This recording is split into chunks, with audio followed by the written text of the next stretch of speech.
warahmatullahi wabarakatuh. Alhamdulillahirabbil alamin wassalatu wassalamu ala asyrafil anbiya'i wal mursalin nabiyina Muhammadin sallallahu alaihi wasallam. Baik, anak-anak Mister sekalian, kembali lagi bertemu dengan Mister Mitras di pembelajaran tematik. Pada kali ini kita akan sedikit mengulas tentang persiapan menjelang kemerdekaan Republik Indonesia.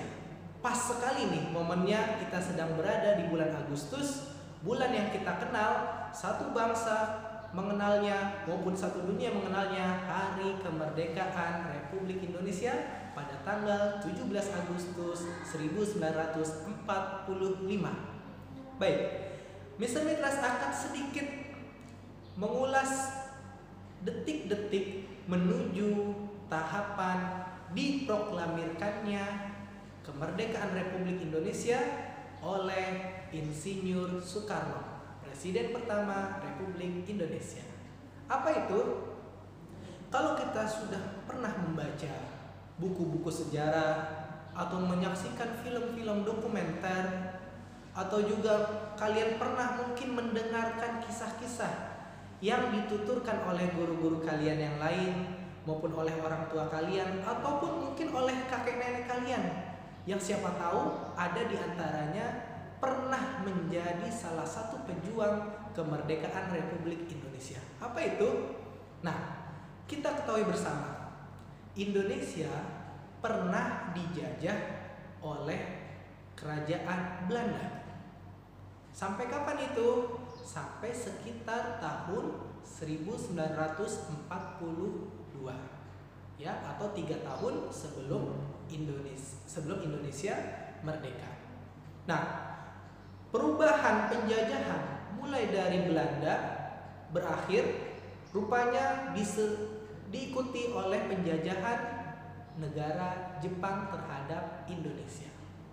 Awalnya negara Jepang ingin atau dia mempunyai slogan sebagai induk dari Asia.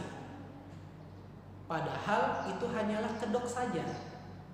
Yang tepat adalah rupanya Jepang kurang lebih sama posisinya seperti Belanda, ingin menguasai seluruh Asia termasuk Indonesia. Pada tahun 1942, Jepang mulai menjajah daerah Asia Tenggara sampai ke Indonesia.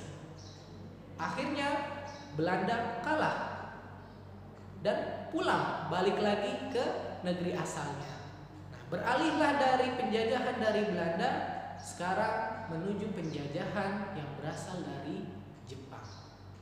Nah, Mister akan lebih ringkas lagi. Nah, pada tahun-tahun tersebut kita ketahui bersama terjadi Perang Dunia Kedua. Kenapa disebut Perang Dunia Kedua?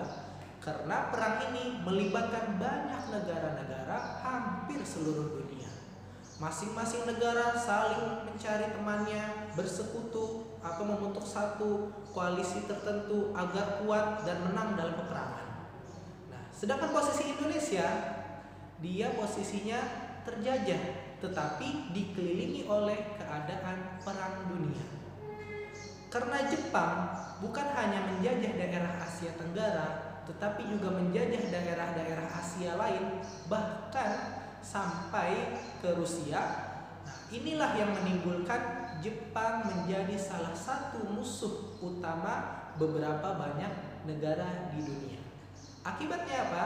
Akibatnya Jepang menjadi incaran utama negara-negara dunia untuk diserang balik karena sudah menyerang negara-negara persekutuan dari negara-negara dunia kebanyakan.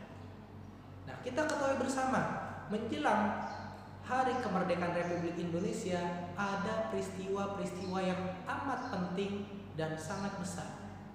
Kita ketahui bersama juga pada tanggal 6 dan tanggal 9 Agustus 1945 terjadi 2 ledakan bom atom yang diturunkan di 2 kota utama di Jepang, yaitu Hiroshima pada tanggal 6 Agustus dan pada tanggal 9 Agustus kota Nagasaki. Bom tersebut dijatuhkan oleh tentara Amerika untuk menghancurkan kota-kota yang menjadi pusat perekonomian dari negara Jepang. Akibatnya apa? Akibatnya Jepang luluh lantak berserakan. Ya, bukan hanya itu, akibat dari radiasi bom atom tersebut juga menyebabkan masyarakat Jepang yang tetap bertahan hidup mengalami radiasi nuklir yang berakibat cacat seumur hidup, bahkan sampai juga di keturunan-keturunannya.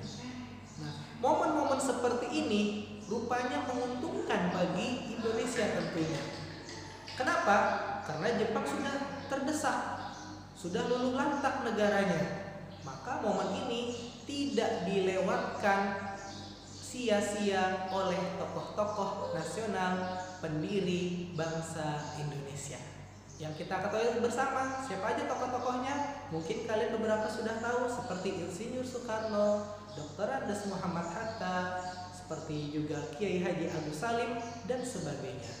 Maka pada saat-saat seperti itu banyak sekali hal-hal yang krusial yang memang waktunya sangat mepet atau sangat singkat, sangat sedikit, harus betul-betul dimanfaatkan oleh para pendiri bangsa ini. Maka kita ketahui bersama, momen tersebut akhirnya pas di tanggal 17 Agustus 1945, tepatnya juga waktu itu bertepatan dengan bulan Ramadan. Jadi kemerdekaan Republik Indonesia sangat luar biasa bagi bangsa Indonesia secara umum, juga bagi umat Islam yang berada di Indonesia secara khususnya. Karena bertepatan dengan bulan yang sangat mulia bagi umat Islam, yaitu bulan Ramadan 1945.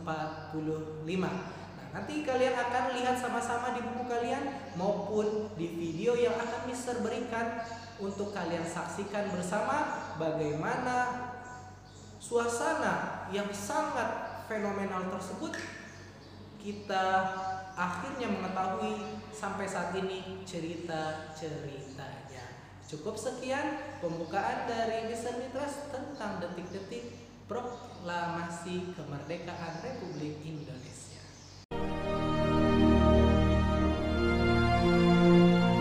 Proklamasi. Kami, bangsa Indonesia, dengan ini menyatakan kemerdekaan Indonesia. Hal-hal yang mengenai pemindahan kekuasaan dan lain-lain diselenggarakan dengan cara saksama dan dalam tempo yang sesingkat-singkatnya. Jakarta, 17 Agustus 1945, atas nama bangsa Indonesia, Soekarno, Hatta.